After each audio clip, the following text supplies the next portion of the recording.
सरस्वती वंदना। आसन्तु एहार संपूर्ण अर्थ जानिबा।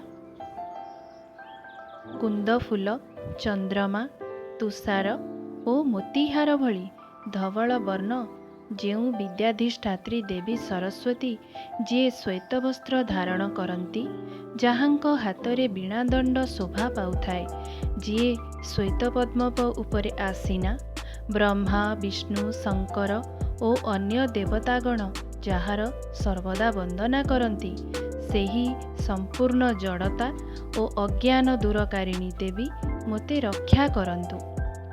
शुक्लवर्णा संपूर्ण चराचर जगत परिव्याप्ता आदिशक्ति परम ब्रह्मंक संपर्क रे करा जाउथिबा विचार एवं चिंता सार रूपे परम उत्कर्ष धारिणी, समस्त प्रकार भयर अभयदात्री, अज्ञान रूपक अंधकार दूरकारिणी, हस्तरे वीणा पुस्तक ओ स्फटिकमाल धारिणी एवं पद्मासनरे विराजमाना बुद्धि प्रदायिनी सर्वोच्च ऐश्वर्य अलंकृता शारदा सरस्वती देवी को मु वंदना करुअछि।